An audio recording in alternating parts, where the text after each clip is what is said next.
My name is Courtney Clark. I'm the executive director here at My Community Catalyst. So My Community Catalyst was formerly known as Interagency Support Council of Eastern Williamson County. We've been around since 1989 and became a fully incorporated nonprofit in 2006. In 2023, we evaluated our services and realized that we were serving organizations not just in Eastern Williamson County, but all over Williamson County. So we rebranded as My Community Catalyst. Still doing very similar things, seeking to increase access to and awareness of social services across Williamson County by supporting the nonprofits doing the work with community, connection, and education. So thank you guys for joining us today. Rose McBride has done this presentation for us before on storytelling and using digital tools to help us in storytelling. And she's here again to do the same. So this is a lot of really good information, and she provides a lot of practical tools, some basics on Canva that I feel like I can never know enough about. So I will let you guys introduce, I will let Rose introduce herself, and we'll go ahead and get started. Yeah, absolutely. Thank you. Happy to be back here. But my name is Rose McBride. I'm the communications manager for the Texas Judicial Commission on Mental Health, which I will talk a little bit more about in my presentation. But essentially, we are a group that is beneath both the Supreme Court and the Texas Court of Criminal Appeals. And our mission is to improve how the justice system interacts with people who have mental health needs. And I'll share some of the ways we do that. But I've been here about 4 years, and my role is to kind of promote the organization through marketing materials, storytelling, and all kind of both internal and external public-facing communications. Okay, all right. Well, I realize the irony of using a PowerPoint for a presentation called Going Past the PowerPoint, but that's how we're going to start it. So we have some demonstrations and tools within the PowerPoint that I feel like you can use to kind of enhance your PowerPoint if you are still using one. So I work for the Judicial Commission on Mental Health. As I mentioned, we were created by both the Supreme Court of Texas and the Texas Court of Criminal Appeals. That was back in 2018. It was the first time that the two high courts in Texas sat together to create a commission like this. Both the criminal and civil side of things is impacted. And so they heard testimony from lots of different people about why a commission like this was needed.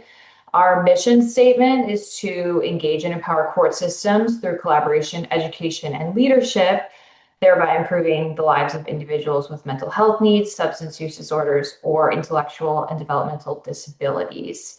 Now, I can tell you the mission statement and explain how we were created, but that doesn't necessarily tell the story of who our commission helps and why it was created. So I'm going to show you a video where you'll hear from two people who testified in front of both of these courts as to why this was needed. Just to set up the first one a little bit, the first person who is giving testimony, her name is Adrienne Kennedy. She is the past president of the National Alliance on Mental Illness, also known as NAMI, which you might be familiar with, but she also is the parent of a child who had severe mental illness.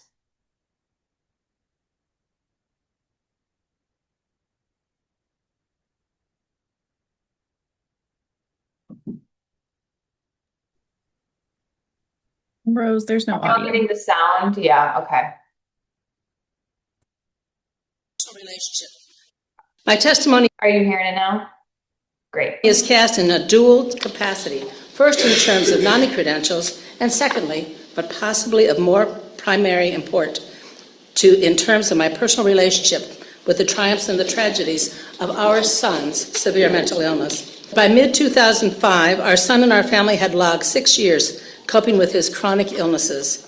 First, emergency self-commitments, 5 of them, and in excellent hospitals, by the way. 3 years of recovery, sprinkled in between. Great engagement, great doctors, great therapists, trust, treatment, and recovery. And by the way, we remortgaged our house.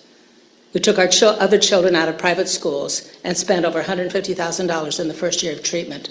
Nonetheless, What we know is that illness relapse can obliterate years of progress in sudden catastrophic neurostorm, each episode more traumatic than the last. In time, every system failed my son. Our family's safety net was simply not enough.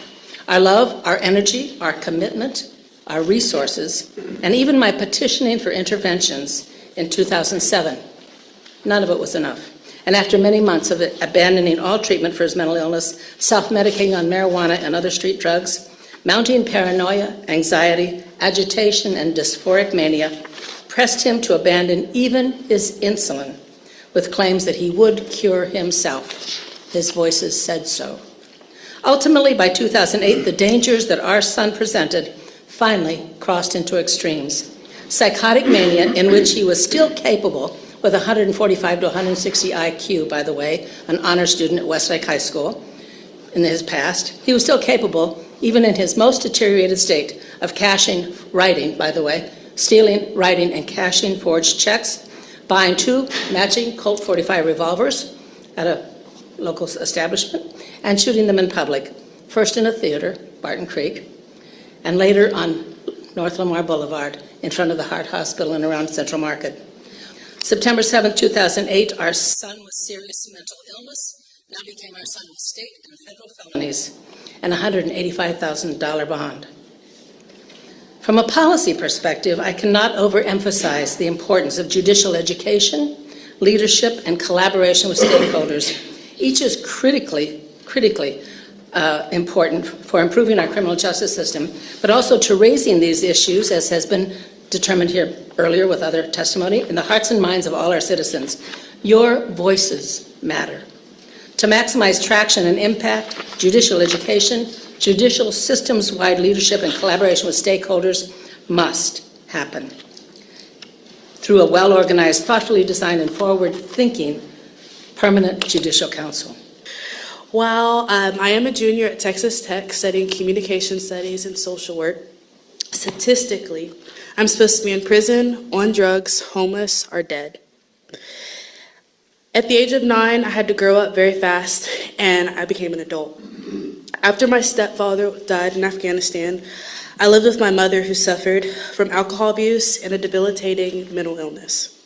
By the age of 14, I had been physically, emotionally, and sexually abused. I was in and out of the juvenile justice system, addicted to prescription pills, and suffering from anxiety and depression. By the age of 15, my mother decided that she no longer wanted me. At that point, I was placed in a CPS care. My first year, I had been moved around the state of Texas to 12 different homes. I was often labeled a troublemaker and an aggressive individual. They said I lacked motivation, had uncontrollable anger, and had an utter disdain for authority figures. As an adult, I've often wondered how many times I could have avoided being sent to jail, detention, being on probation, if someone only knew what I was going through and I could receive that proper treatment. If key figures knew the reason that I wasn't acting out because of just pure aggression and lack of respect for the law, but because I was suffering from severe depression, anxiety, and wasn't always being treated the way that I should have been. I'm so sorry, emotional. Perhaps they would have known that I wasn't a troubled child and I just needed help. It wasn't until I began meeting with my court-appointed attorney ad litem. She actually listened to me. She heard my complaints, and she tried her best to do whatever she could. She understood the challenges that I faced and genuinely tried to help me. It was then that I began to see positive changes within my life.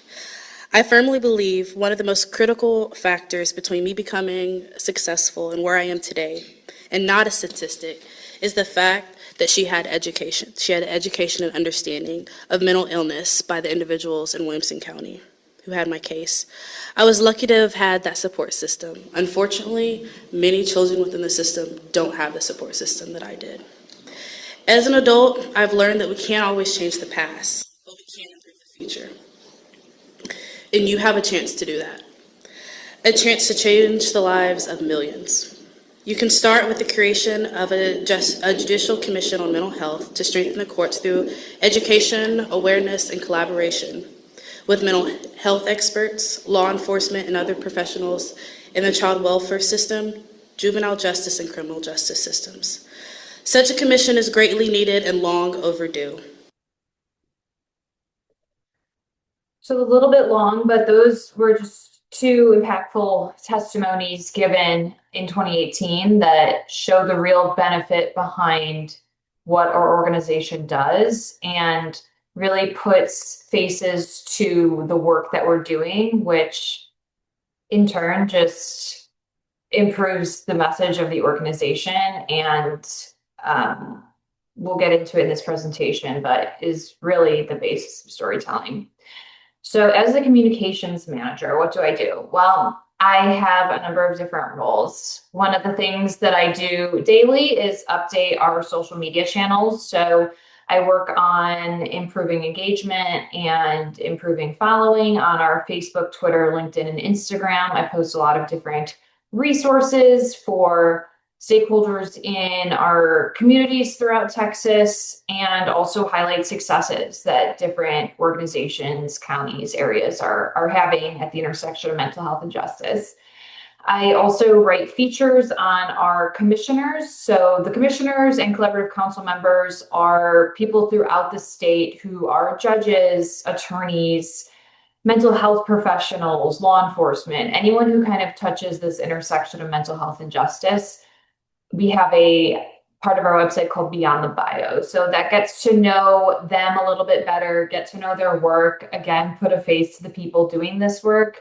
And I think that helps humanize them and also just like get to know the people a little bit better beyond necessarily just their title. We get to know the why behind the work they're doing. We have our website that I update with all of our different projects, news that's going on throughout the state, news that's going on within our organization. Every 2 years, I co-write and design our biannual report to the courts. So that is what you see on the bottom right of your screen. That goes out to all of our commissioners, collaborative council members, the 2 high courts, and just anyone in the public who'd like to see it. They usually have a theme highlighting what our different work was for those 2 years and how it's impacted people throughout the state. Top right corner, you'll see that is our executive director, Chrissy Taylor, being interviewed at a training session we had in El Paso. Part of my job is to pitch stories to media outlets, tell them what we are working on and why the general public should care. Then I also create some training and educational videos, host and edit our monthly podcast, which I'll talk about a little bit later, but the podcast is monthly, as it says, but we talk to different people throughout the state about innovative programs at this juncture of mental health and the justice system and what they're doing and how other counties can replicate them. And then I also do some targeted marketing campaigns for events like our annual summit, which draws about 1,000 people, both in person and online. So I work on spreading the message of the commission by inviting people to come to that and really seeing what we're all about. My background is in TV news. So I was an anchor, reporter, and producer. I first worked at the NBC affiliate in a very small town called Rhinelander, Wisconsin. And then I moved to Louisville, Kentucky, where I worked at the ABC affiliate there. So really cut my teeth in learning how to tell stories succinctly, impactfully, and really telling people the bare bones of what they need to know and why they need to know it. All right, so why should you use stories within your agency or organization?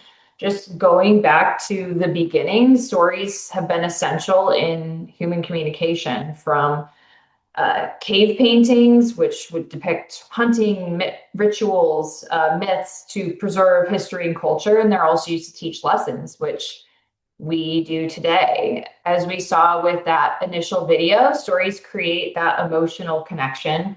It draws us into the story and helps us personally connect with the content, as well as just deepen our understanding of the story that's being told.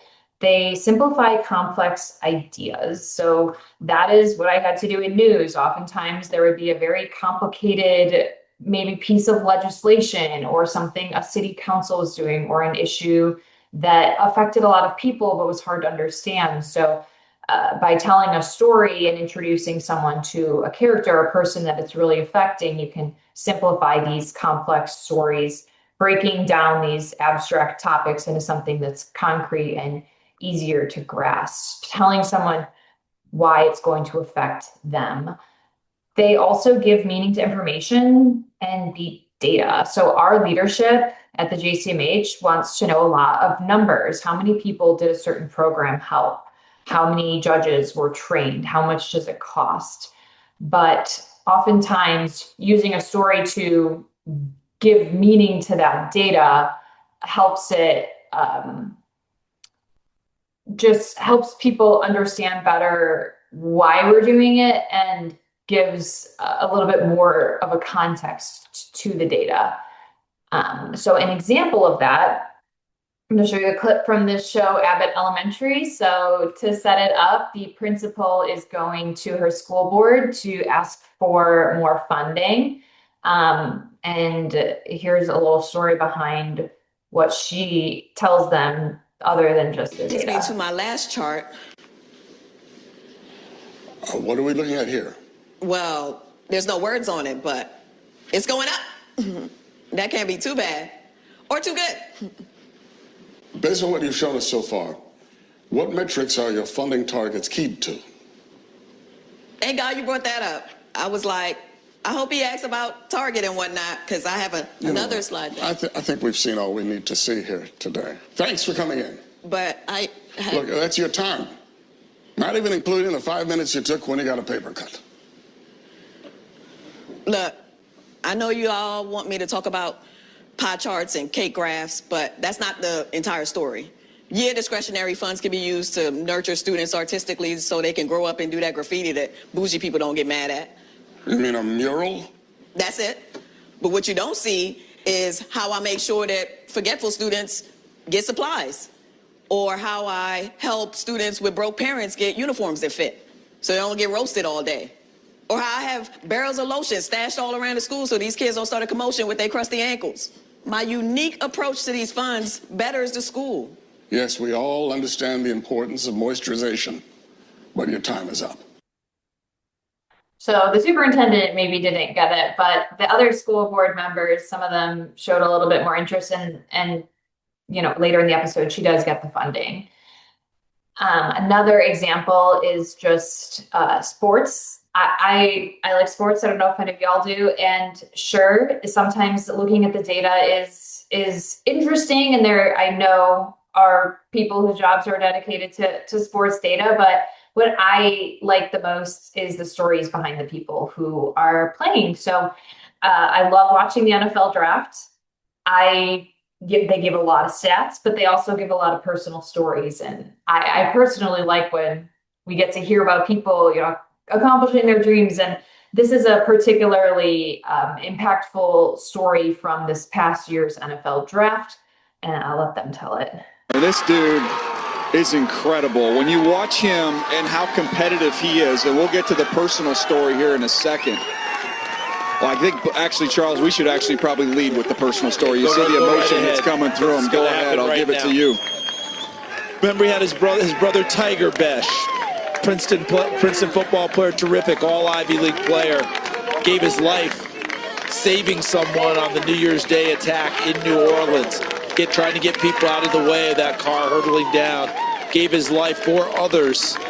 And then Jack Besh played in the Senior Bowl a month later to the day and caught the game-winning touchdown pass with 7 seconds on the clock, which was his brother's jersey number, and Jack wore that number that day in the Senior Bowl in honor of his brother.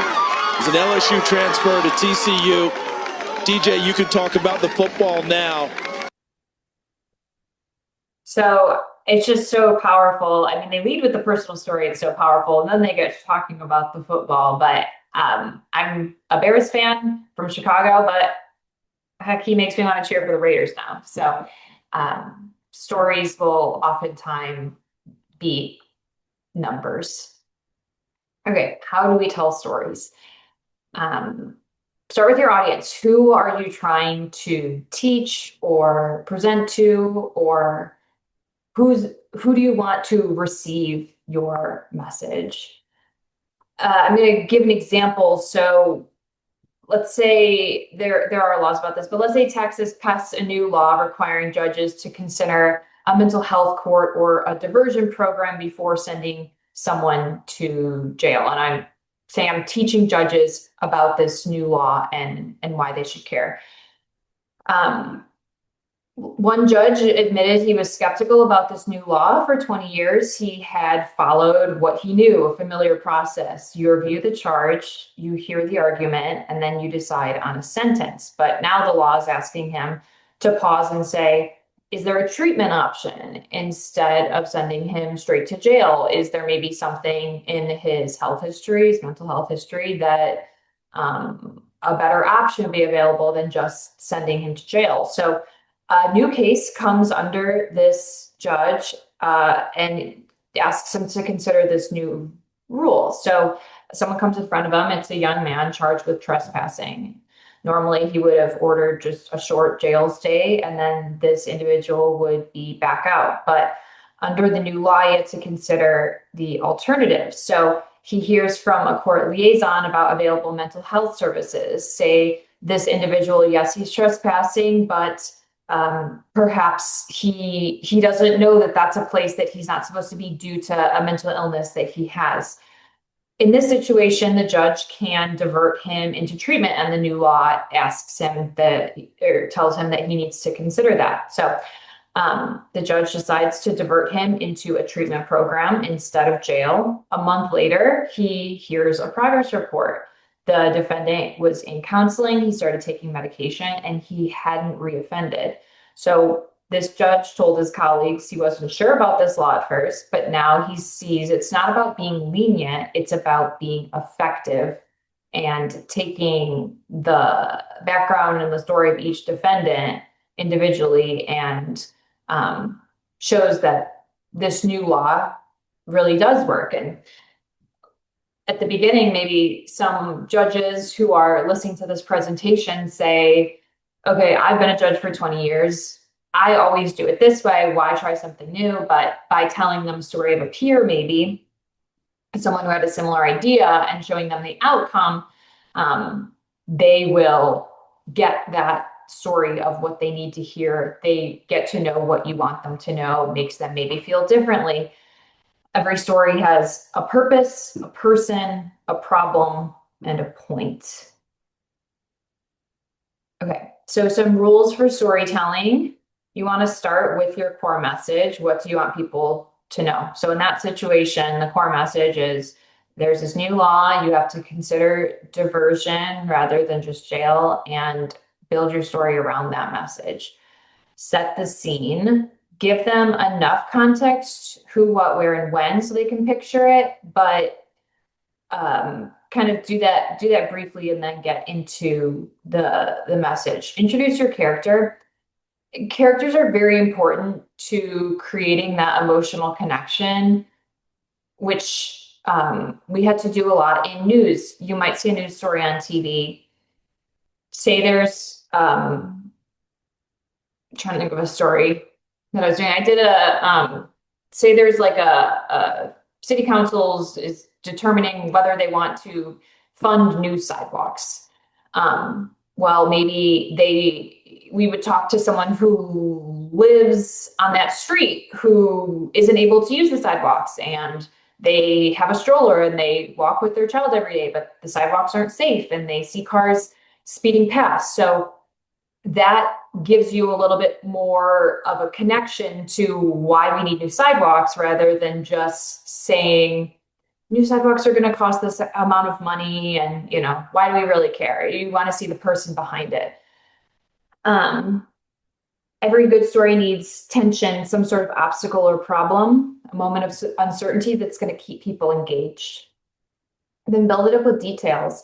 Vivid but simple descriptions, emotions, making people really feel like they're there. a natural, clear structure, a beginning, middle, and end. Set it up. What's the action or challenge? And then end, what's the resolution or lesson? Using emotion. So humor, empathy, suspense, those all make people care. Balance those feelings with those facts, depending on what's appropriate for the specific situation. And then tie it back to your audience. Show them how this story relates to their lives, their work, or their goals. Turn what can be an entertaining or compelling story back into a learning experience.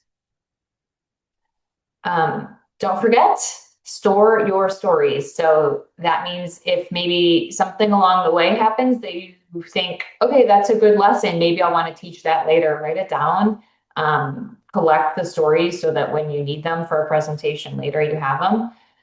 When you are presenting live, use gestures, pauses, things that really maybe enhance engagement or make people wonder what you're going to say next. Keep it engaging and involved.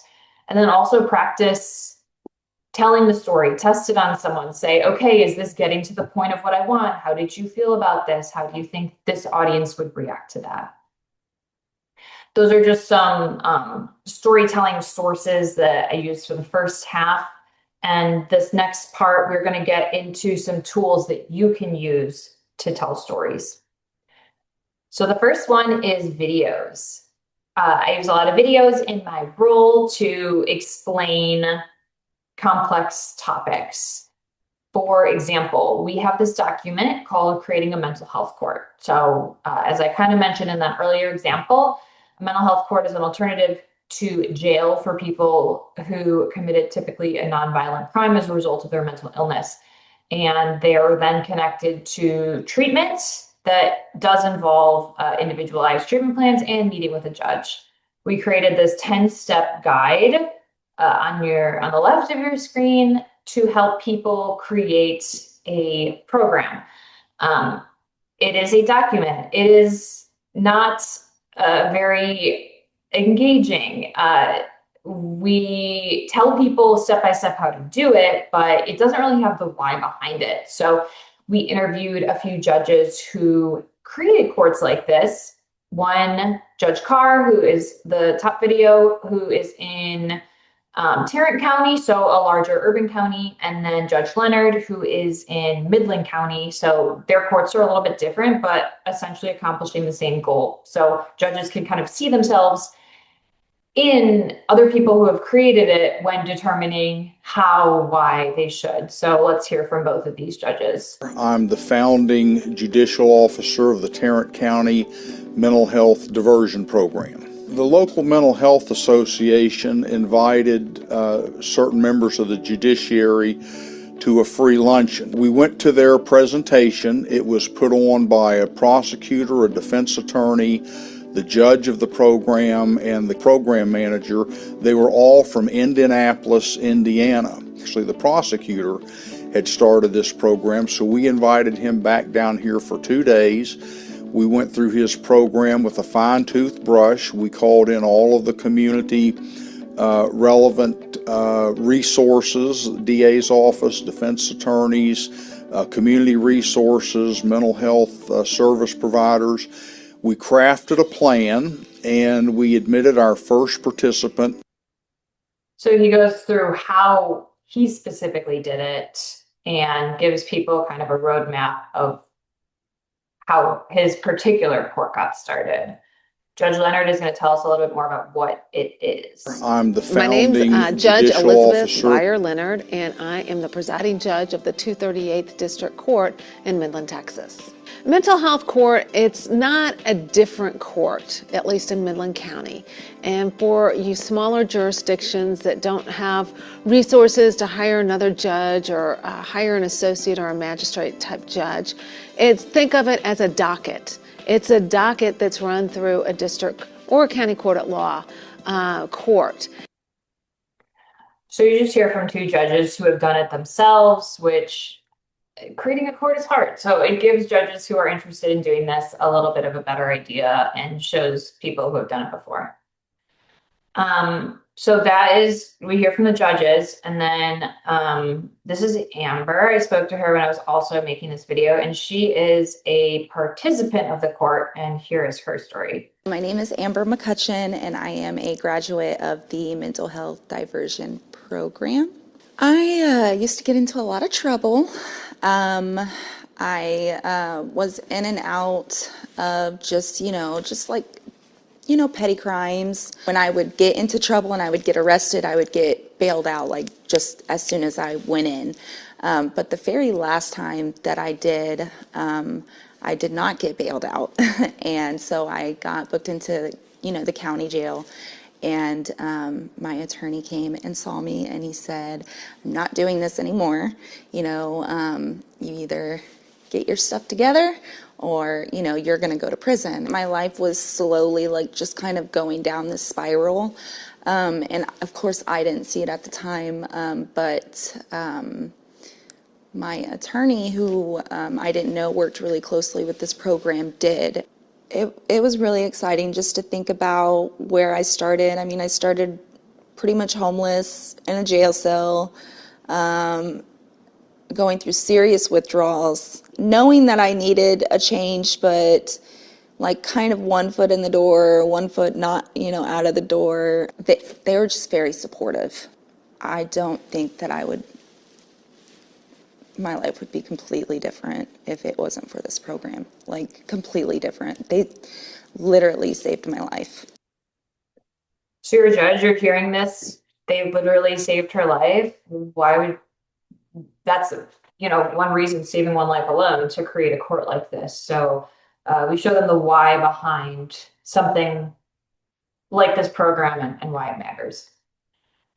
I think creating a video is kind of complicated, and it seems that way, but it's actually pretty simple. You don't need much to get started. So you need a phone, which everyone has. Phones have pretty good video capabilities these days.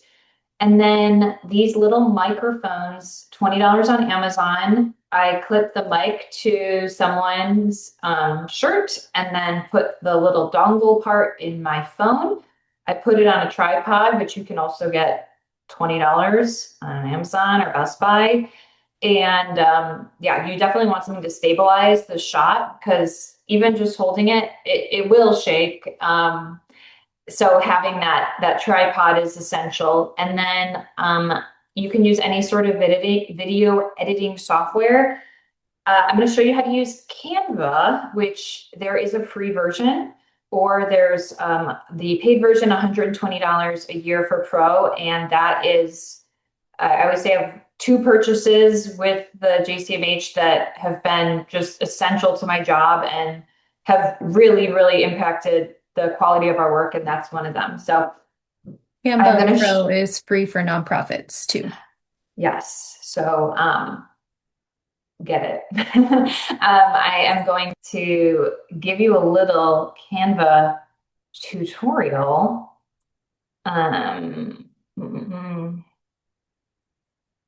Here. So, okay. Oops.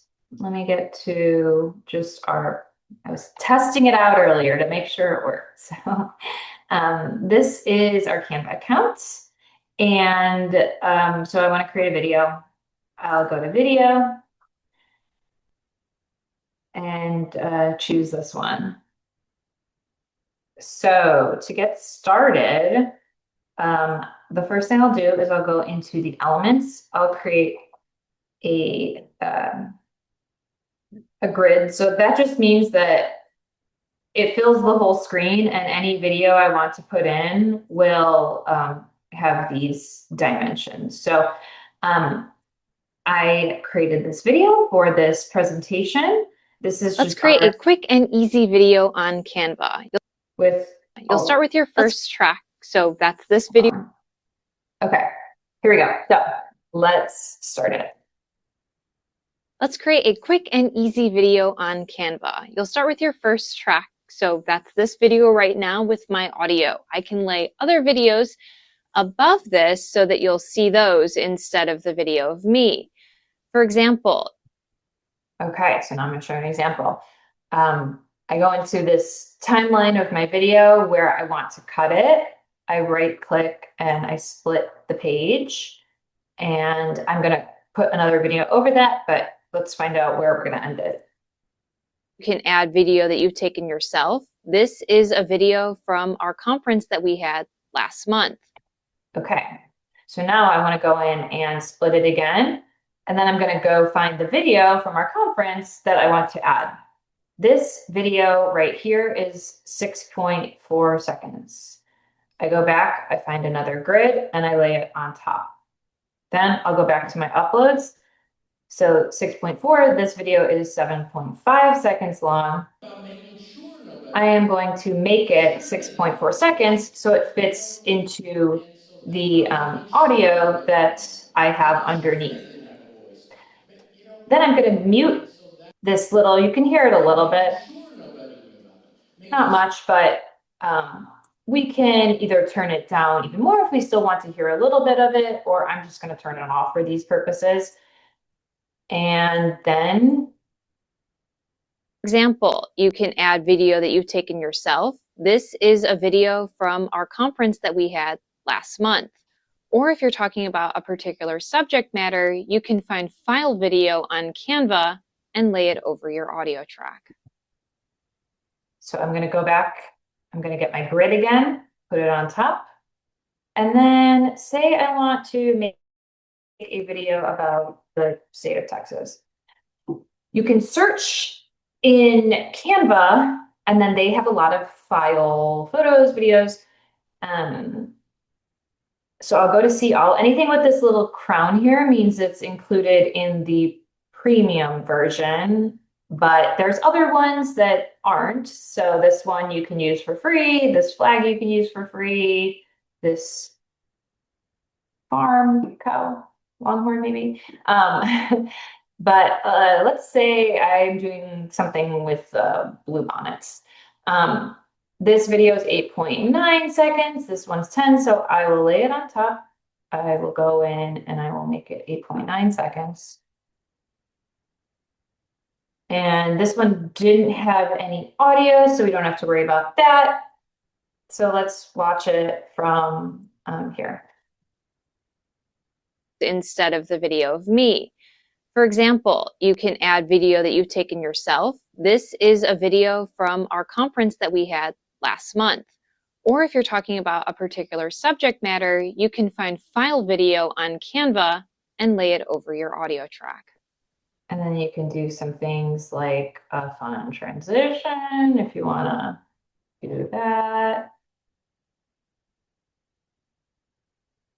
We had last month. Or if you're talking about so there's just a lot of tools you can do, but I mean, on the most basic level, I think that took us probably about 5 minutes. So very doable, especially once you get used to it. And it's a great tool to use to enhance whatever, if you want to, just publish a video itself, if you want to make something for social media, it's a fantastic tool.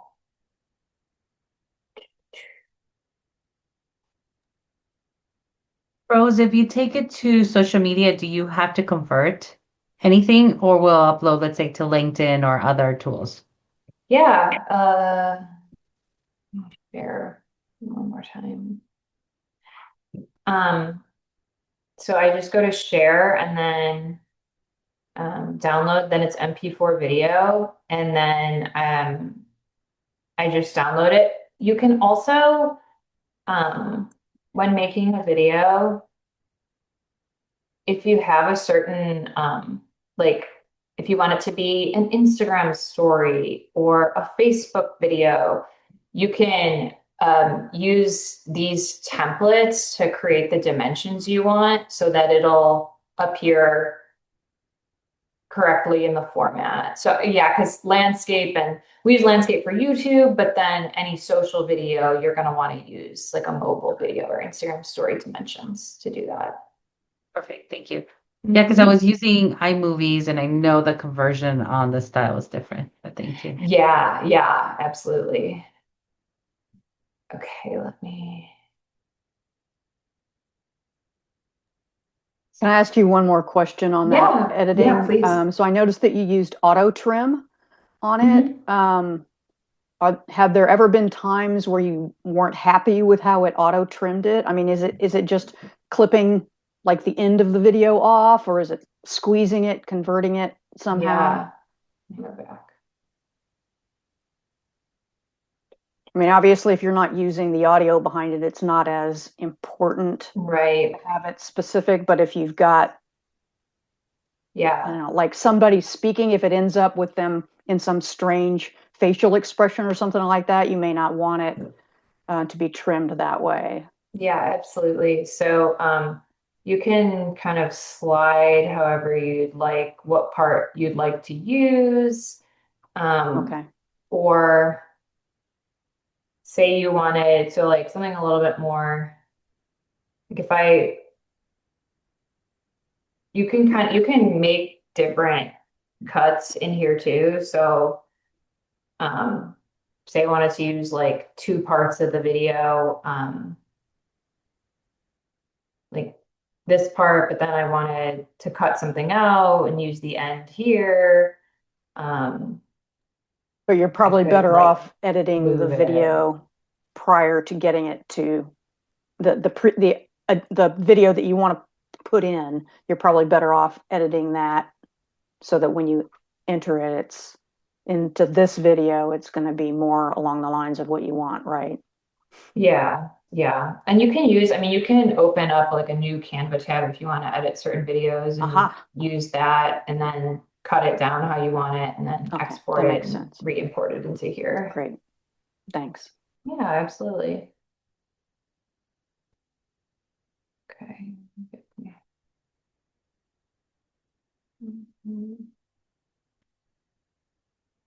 Slides back up. Okay. Are you seeing You're back to the the PowerPoint again? PowerPoint. Okay, great. Sharing screen is always hard for me. Okay. These are just some other things I've made on Canva. It really enhances report covers. So I'll make a report cover into a PDF and then plug it into our PDF or something we made on Word, change that to a PDF and then just throw the cover on. This is a social media post, just a reminder of one of our meetings that we had, just makes it a little bit more visually interesting, and social media posts always do better with a photo or video attached to them. It's just like a simple graphic design tool. I made this save the date for our conference last year. This is just, this was the statistics from our conference, and I made this map of Texas in Photoshop and plugged it in here. Just gives a little bit more visual intrigue to numbers or messaging you're trying to get across. Okay, the second tool, you can start a podcast. We started a podcast. It's not as hard as you may think. I was very intimidated by it, but we did it. We've been doing it for 2.5 years, have 32 episodes, and it's been great. People have really enjoyed it. It's just a new, different kind of way to get a message across other than, because we were like, okay, we do a lot of reports, we do some videos, we have our YouTube channel, our social media. What's another medium we could use? And we thought about maybe doing a podcast and looked into it, and it really was not as hard as I thought. So starting with a goal. So each day I look through news articles throughout the state that relate to our mission. If I find something cool that a county, city, or region, or a state agency or nonprofit is doing, I would post a link to the news article on our social media account saying, hey, look what they're doing in Lubbock. And I found that I track our analytics to see what people are engaging with and responding to. And I noticed our audience really, really liked this. A lot of them would say, congratulations, or how can I get something like this going on in my own city? They loved seeing the different ideas people had across the state. So in thinking about what kind of our niche for the podcast was going to be, we decided to focus on an innovative idea in mental health and justice somewhere throughout Texas. We've also done a couple non-Texas episodes, and specifically show how others can replicate that. We wanted to, first, another question you need to ask when starting something like this is, who is my audience? You want to tailor this to your audience. Our audience is the people who are touched somehow by this work at the intersection of mental health and justice. So for us, that's attorneys, judges, mental health, law enforcement, courts, kind of anyone in that field. Thinking about a format before you decide you want everything to kind of be uniform. So, or not, but at least that's what's worked for us. I start each episode, I introduce the month, the guests, and then I ask them a little bit about their background, how they got to be in the position that they are in. Then we dive into their innovative program, who, what, where, why, how, the 5 Ws. I might have missed one. And then just to end each episode, make it all uniform and give people kind of an opportunity to express something in their work or just a message they would want to get across. So we end each episode asking, if you had a billboard that millions of people could see, what message would you want to get across and why? Just kind of an insight into people's what means the most to them and what they think is impactful. Each episode is around 30 to 40 minutes. We have had some longer, but I find that 30 to 40 minutes is really the sweet spot. We publish monthly, every first Friday of the month at 10 a.m. And I have found that consistency is key. People know, okay, the Reimagining Justice podcast comes out the first Friday of the month at 10. If you kind of publish willy-nilly, maybe one month you publish a couple, the next month you don't, you won't be able to really gain an audience base because they never know what they're going to get when. So we keep it consistent, and I found that has been very helpful. Just to give you an idea, I guess a little bit of some of what we talk about. One of our episodes is with this man named Anthony Graves. He is the Director of Community Outreach at the Harris County Public Defender's Office. And his innovation that he started was the Peer Navigator Project. And he started it on his own, and then he brought it to Harris County. And he tells us in the episode a lot about his personal story. So he spent 18 years in prison, 12 on death row after being wrongfully convicted of murder. The Peer Navigator Project connects formerly incarcerated individuals with those who are currently in prison to offer mentorship. The peer becomes the advocate for the clients of a public defender in Harris County and is able to offer a perspective that someone who knows what it's like to be in their position, and that is able to help both the client and the attorney who is defending them. So related to our mission, many individuals who are incarcerated have a mental health concern, and having a peer to help them navigate those additional difficulties is a tremendous help to both the client and the attorney. So let's just hear a quick snippet of that episode. And I think I speak for everyone listening. You have quite an extraordinary story of resilience, and it's so impressive and inspiring. When you were incarcerated and knowing that you were innocent, how did you keep the will to fight for your innocence alive? That's a great question, because what worked for me is people coming into my life and supporting me. So that's just a quick snippet, but he gives us, he walked me through how he got it started, how it's been going, and then how another county can replicate it. And he gave us the 5 Ws, but the most important in storytelling is the why. And so by amplifying his story, we're also telling kind of the story of what our agency is striving to accomplish, which is improving the system. I mentioned Canva Pro was one of my 2 favorite purchases. The other is this Blue Yeti microphone. I should be using it today. I'm not, but it creates this really crisp, clear, professional sounding audio for just $100. And it's been through 32 episodes with me. So great purchase, and it just helps it sound really professional, crisp, and clear. We record on Zoom, so you need some sort of recording platform, but I feel like a lot of organizations have Zoom, so we didn't even have to purchase anything for that. Editing software, there are some free ones out there like Audacity. I personally use Adobe Premiere Pro. We're lucky enough to have the Adobe Creative Suite. So I use that to edit, and then a hosting platform. We use Spotify for creators.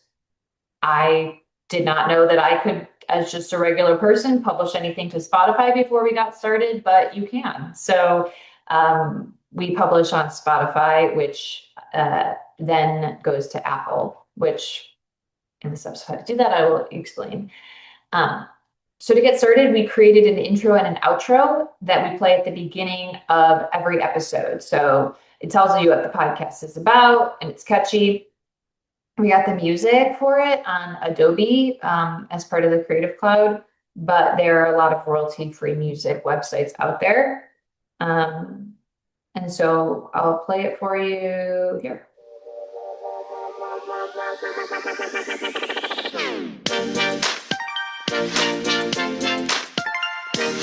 Welcome to Reimagining Justice, exploring Texas innovations in mental health, a podcast by the Texas Judicial Commission on Mental Health. Join us as we sit down with mental health heroes from across the state and hear their personal stories, experiences, and insights into the intersection of mental health and justice. From Amarillo to Austin, Midland to McAllen, and everywhere in between, we're highlighting innovative ideas happening throughout the state that you can bring back to your own community. You'll get to know the leaders driving change and creating a more equitable and compassionate system for all.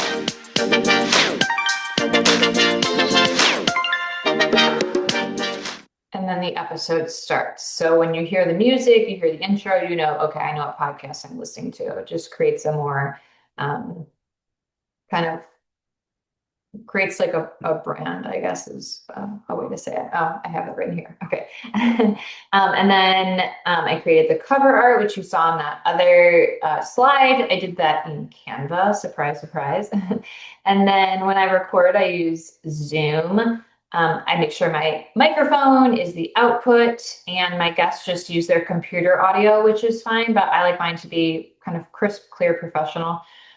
I typically record Zoom with video just so we can see each other, but I only use the audio. I go into Zoom settings, and it's important to save the recordings as separate audio files, which is just a feature that you can use on Zoom. So for example, if someone coughs or their phone goes off during the other person talking, you can just isolate that one sound and delete it without having to like delete someone's audio track and the message that they are saying. I then upload everything into Premiere Pro, or if you're using Audacity, you can use that to edit. I cut out ums, uhs, any information maybe that I didn't want to include in the podcast that they've mentioned, or I always tell them it's not live, so like no pressure, you can start over. So if someone, says, okay, cut, I can go in and cut that part out in the edit. I add in the intro and outro, and then I publish. So to set it up initially, we use that Spotify for Creators account. And there is a feature in there where you can only publish on that, but it will send it to also publish on Apple or Amazon or any other podcast platforms. Create the show, add your episode, and publish. All of our titles and descriptions for the episodes are all the same. Each episode is name of the innovation and the guest's name. So I'm editing one today that'll come out in March. And so it's like Project Tap with, and then the names of the 3 guests. And then the description tells us a little bit more about who they are, what the episode is going to be about. Yeah, so that's just a way to keep everything consistent. Apple and Spotify will then, I don't know how they do it, probably AI, but they go through and they approve it, make sure there's nothing that goes against their guidelines, and then publish it. And then it appears on Spotify and Apple, which is pretty cool. Oh, there's that. Okay.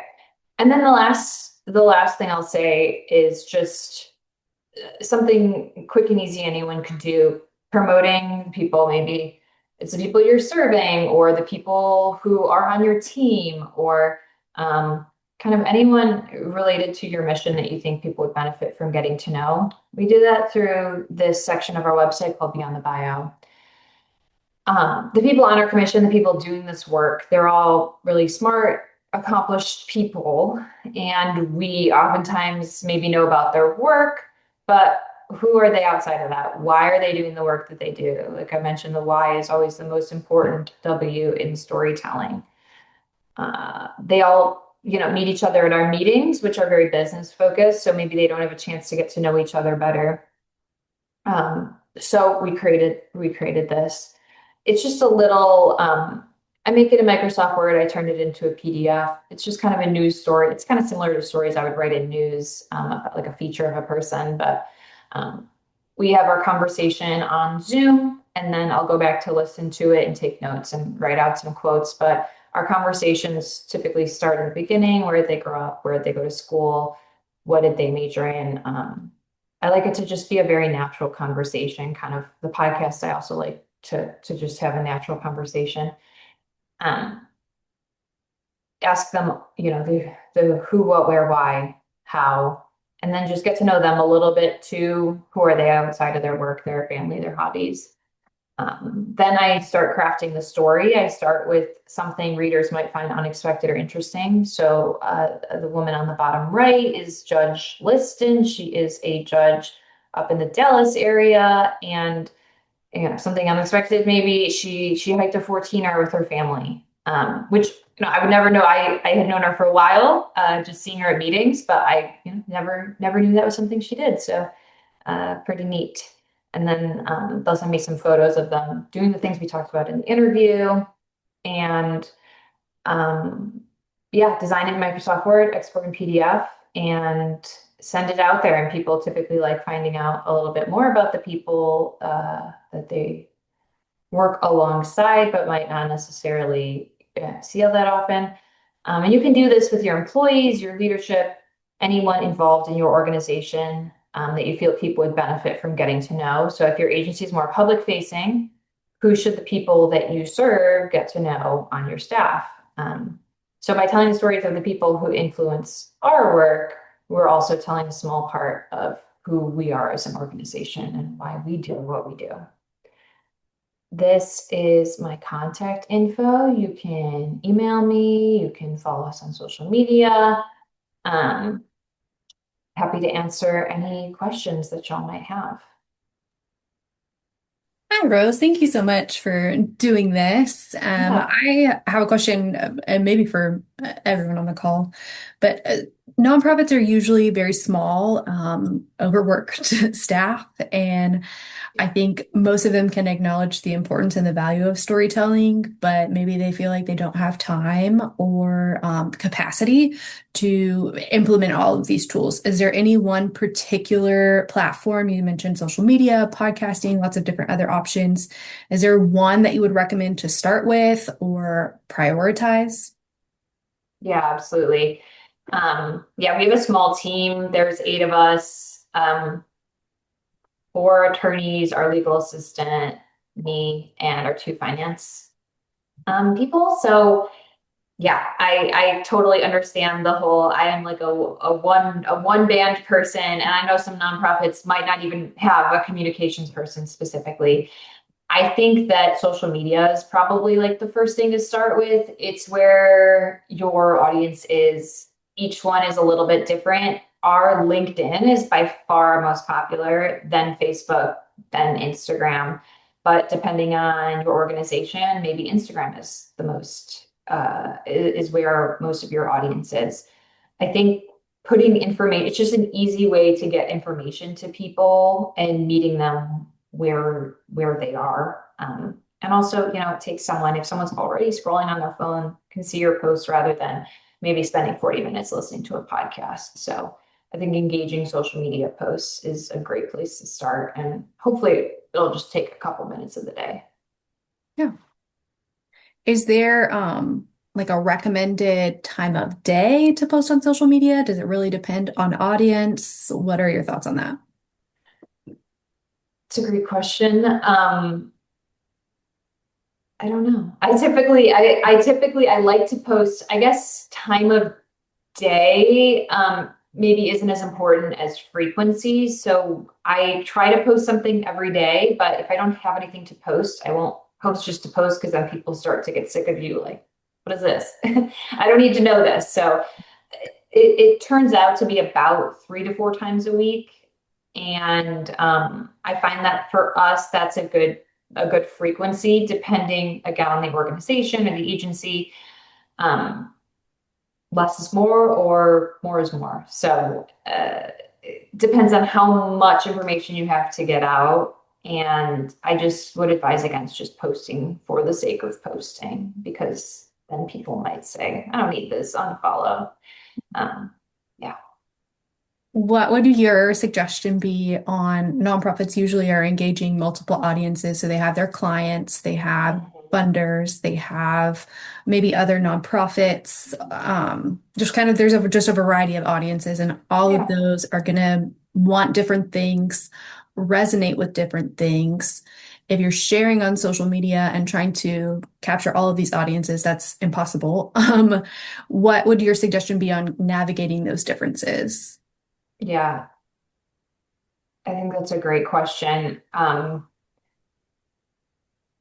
Different audiences are on different platforms. So maybe for some of the funders or people that you're trying to reach more in that realm, LinkedIn would be a good option. But then maybe for people who are being served, they're on Facebook. Each audience skews a little differently in terms of age, purpose of fields. So I think it takes a little bit of experimentation to find out what works. I did not expect our LinkedIn to be as popular as it is when I created it. I thought everyone's on Facebook, everyone's on Twitter.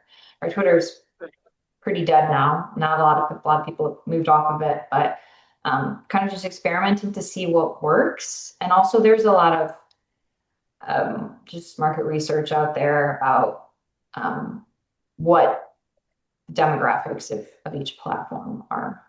Yeah. Yeah. If I can interject. So obviously you're spinning a lot of plates, tossing a lot of balls, however you want to talk about it. Have you built for lack of a better term, content calendar that plugs all of these pieces in that you can follow for the year, for the month, for the week? And if so, do you have recommendations for how nonprofits can handle that? Yeah. Yes and no. So I do things a little bit more chaotically. I will kind of just post as things come up, but I have there was a conference I went to, government social media. There are a lot of tools out there to do content scheduling and creating a content calendar. In the past, I've tried and it hasn't really worked for me personally, but again, I'm the only one using it. So if you have a team, it's definitely helpful to have a content calendar. So in advance, I'm looking at, okay, every Friday I want to post something specific. What am I going to be posting? I'm trying to think of what some of the platforms are called. I would think just an Excel spreadsheet would get you farther than just absolutely. There are writing it down on a to-do list, but I didn't know if that was something that you were actually following, or like you just said, you're doing things more organically. You know you want to post something, so you're more in a reactive mode of what's going on in the world. Whereas I guess some nonprofits have specific issues that they know they need to address, or they need to cover certain things that they're doing.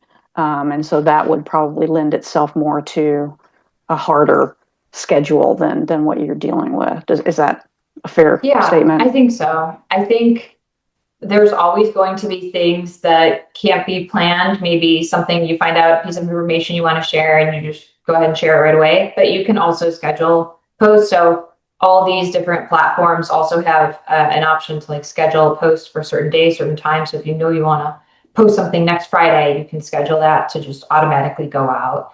And yeah, I mean, honestly, a spreadsheet or some sort of calendar app would totally work. And especially if you have multiple people posting, or it'll just create more of a cohesive way to do it.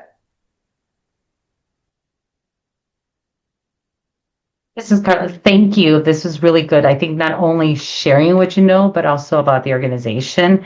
And I wanted to see if there's any opportunities to help you and support you in any way as well. So I can reach out to you, but be happy to help you. Oh my gosh, that's so nice. Thank you. I'm not sure. But yeah, definitely thank you. I would love to connect. Yeah, I'll drop my email in the chat. I know it was on my slide, but I have it. So great. I Okay, cool. copied, but yes, I'll reach out to you, but thank you. And Yeah, thank sure you thing. for Community Callus for putting this together. Like there was thoughts like, I'm like, oh, I want to do a podcast, but I never knew how easy it was. So thank you. Yeah. Thank you so much, Rose. This has been, Yeah, of like I said, course. very helpful. Having those practical tools, I think, like Carla said, sometimes it seems a little daunting, thinking about like, what do you mean? I have to do all of these things. But seeing just the practicality of it, definitely makes it feel a little less scary. So thank you very much. Oh, of course.